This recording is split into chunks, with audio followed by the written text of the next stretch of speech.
Dear students, welcome back once again.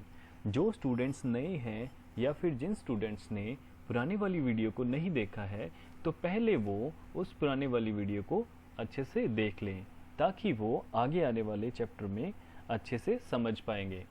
तो हम करने जा रहे हैं चैप्टर नंबर 1 प्रोग्रामिंग पार्ट 2। जैसा कि आप सभी बच्चे जानते हैं, क्लास 6 में आपने प्रोग्रामिंग का पार्ट 1 चैप्टर किया था जिसमें आपने MSW लोगो सॉफ्टवेयर पे काम किया था। क्लास 7 में आपको प्रोग्रामिंग के चैप्टर नंबर 2 को पढ़ना है जिसमें आप टर्टल आर्ट सॉफ्टवेयर का इस्तेमाल करेंगे। टर्टल आर्ट सॉफ्टवेयर की कमांड्स पिछले वाले सॉफ्टवेयर से भी इंस्पायर्ड हैं। मतलब पिछले वाले सॉफ्टवेयर में जिन कमांड्स का आपको इस्तेमाल किया था, वही कमांड्स आप इसी सॉफ्टवेयर में भी इस्तेमाल करेंगे एक नए तरीके से। याद करने के लिए आप देख सकते हैं कि क्लास 6 में आपने MSW लोगो की कमांड विंडो में 2 कमांड्स का इस्तेमाल किया था। वो 2 कमांड कौन कौन सी हैं? चलो कमांड और मूडो कमांड। जैसे कि आप सभी बच्चे जानते हैं, टर्टल या तो आगे चल सकता है या फिर मुड़ सकता है, लेफ्ट या राइट। चलने के लिए वो आगे चल सकता है फॉरवर्ड कमांड की हेल्प से, जिसको आप FD से भी इस्तेमाल करते थे, या फिर पीछे की तरफ चल सकता है जिसको BK या फिर बैक कमांड की हेल्प से चलाया जाता था। मुड़ने की कमांड है RT या फिर राइट और लेफ्ट या फिर LT। इसी की मदद से आपने डिफरेंट ज्योमेट्रिकल शेप्स को बनाया, जैसे कि स्क्वायर, रेक्टेंगल, पेंटागन इत्यादि। तो आज का हमारा सवाल है कि टर्टल आर्ट में हम काम कैसे करेंगे। तो इसको समझने के लिए मैं आपको दिखा देता हूँ।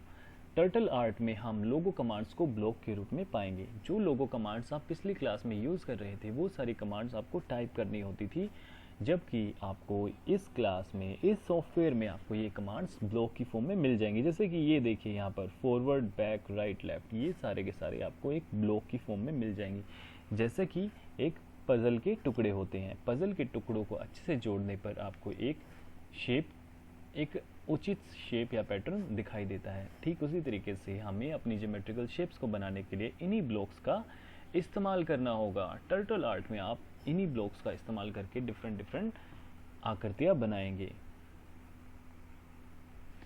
तो आइए एक्टिविटी नंबर 1 की तरफ चलते हैं और देखते हैं इस एक्टिविटी में आपको क्या करना होगा। इस वाली एक्टिविटी में आपको ये वाली शेप बनानी होगी। स्क्वायर का प्रयोग कर नीचे दी गई इमेज को टर्टल आर्ट में बनाएं। आप लोगों को याद करना होगा और समझना होगा कि टर्टल के चलने की इकाई पिक्सल है। समझने के लिए आप, टर्टल अगर 1 कदम चलता है तो आप कह सकते हैं कि टर्टल 1 पिक्सल आगे बढ़ा। उम्मीद है अब आपको अच्छे से समझ आ गया होगा। चलिए आगे बढ़ते हैं। टर्टल को ओपन करने के बाद, जैसे कि आप देख रहे हैं, टर्टल वाले ब्लॉक में आपको ये सारे ब्लॉक्स मिल जाएंगे। ये सारे के सारे टर्टल के मूवमेंट से संबंधित ब्लॉक्स होंगे। तो ये टर्टल आर्ट ओपन करने के बाद आपको इनको देख पाएंगे। इसके बाद आप इन्हीं ब्लॉक्स को स्क्रीन पर लेकर आएंगे। जैसे कि आपने क्लास 6 में एक स्क्वायर बनाया था। देखिए वो कमांड्स कौन कौन सी हैं? Forward, right, forward, right, forward, right, forward. और यहाँ पर इसके साथ में इसकी वैल्यू दी हुई है 100, 90, 190, 190। तो आप सभी बच्चे जानते हैं कि फॉरवर्ड ब्लॉक की बाय डिफ़ॉल्ट वैल्यू जो पहले से आती है वो 100 होती है, राइट वाले ब्लॉक की वैल्यू 90 होती है। आप इनको यहाँ पर चेंज भी कर सकते हैं। चलिए एक एग्जाम्पल के थ्रू मैं आपको, एक डेमोन्स्ट्रेशन की हेल्प से मैं आपको ये समझाता हूँ। तो इस डेमो की हेल्प से मैं आप बच्चों को बताता हूँ कि टर्टल आर्ट में आपको प्रैक्टिकल कैसे करना है।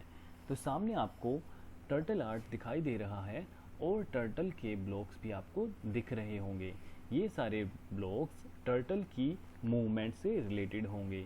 जैसे कि आपने क्लास 6 में टर्टल की मूवमेंट के लिए कमांड्स यूज़ की थी, तो वो सारी कमांड्स आपको यहाँ पर ब्लॉक्स की फॉर्म में मिल जाती हैं।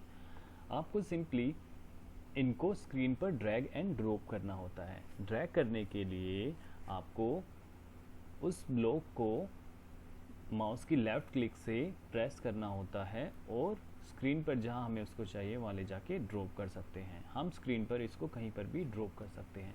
जैसे कि ये मैंने ड्रैग किया हुआ है और जैसे ही मैं माउस के क्लिक को छोड़ दूंगा तो ये यहाँ पर रुक जाएगा, जैसे कि ऐसे। और फॉरवर्ड ब्लॉक के साथ उसकी वैल्यू भी आ गई है विच इज़ 100। इसकी बाय डिफ़ॉल्ट वैल्यू जो पहले से दी होती है वो यहाँ पर आ चुकी है। इस वैल्यू को हम यहाँ पर क्लिक करके चेंज भी कर सकते हैं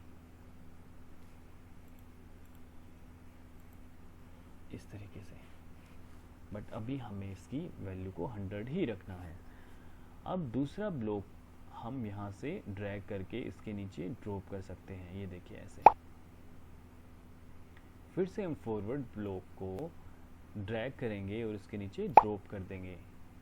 फिर से हमें राइट ब्लॉक को ड्रैग एंड ड्रॉप करना है। याद रहे हमें इसके नीचे ड्रॉप करते हुए ध्यान रखना है कि ये इससे बिल्कुल जुड़ा हो। जैसे कि अगर आपने इसको कहीं दूर ड्रॉप कर दिया तो ये इससे नहीं जुड़ पाएगा, ये अलग हो जाएगा। तो आपको बिल्कुल उसके नीचे ले जाके ड्रॉप करना है ताकि वो उससे जुड़ जाए। जुड़ने की साउंड भी आप सुन पा रहे होंगे। तो हमें यहाँ पर लेने हैं 4 फॉरवर्ड और 3 राइट। तो हमारे पास 1 2 3 फॉरवर्ड हो चुके हैं।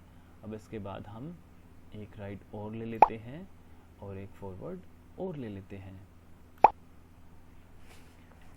तो ये सारे के सारे ब्लॉक्स आपस में जुड़ चुके हैं, जैसे कि पजल्स के टुकड़ों को आप जोड़ते हो। इसके बाद आपको क्या करना है, आपको रन टूल पे जाना है, ये सेकंड वाला टूल। इस पे जाने के बाद आप देखेंगे आपका कर्सर रन टूल में बदल गया है। अब सबसे पहले वाले ब्लॉक पे जाके हमें सिंपली उसके ऊपर क्लिक करना है, लेफ्ट वाला क्लिक एक बार। ये देखिए क्लिक करते ही आपके सामने एक स्क्वायर बन जाएगा। तो आप बच्चों ने एक इंटरेस्टिंग तरीके से स्क्वायर को बनाना सीखा। अपनी एक्टिविटी की इमेज को बनाने के लिए आपको ऐसे ही 4 स्क्वायर्स की जरूरत होगी, 1 2 3 4। तो आइए समझते हैं कि आपको इस एक्टिविटी को अब आगे कैसे बनाना होगा।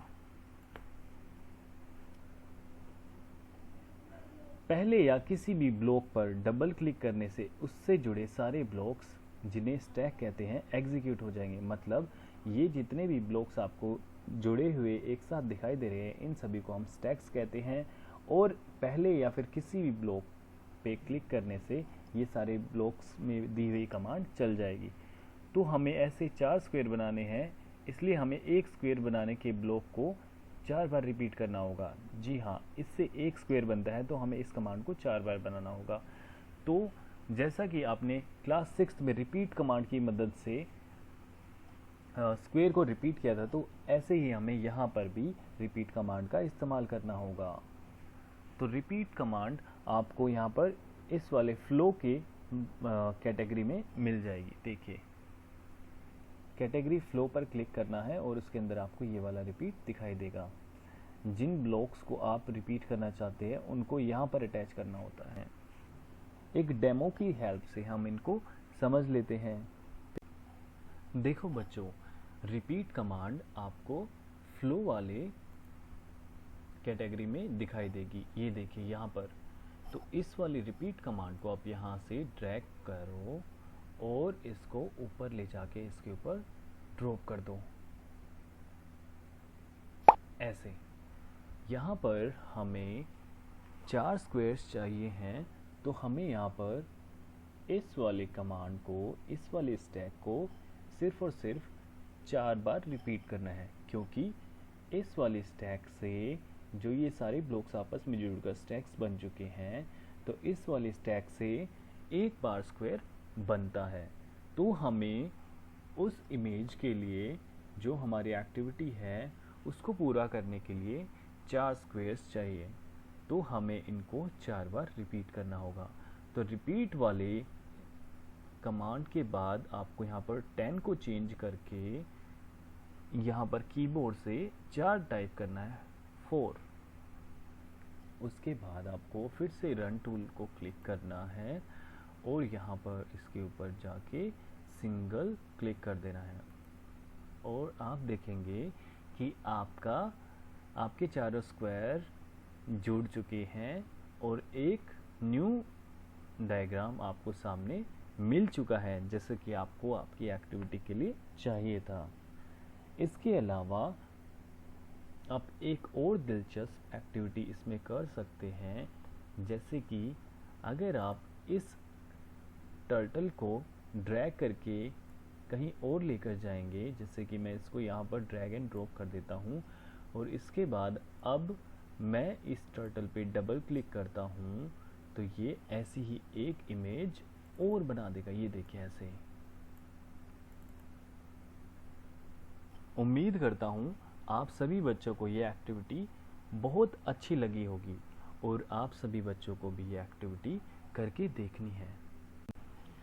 तो डियर स्टूडेंट्स, उम्मीद करता हूँ आपको सीखने में बहुत मज़ा आया होगा। आप सभी बच्चों को इन सभी नोट्स को अपनी नोटबुक में ज़रूर प्रिपेयर करना है।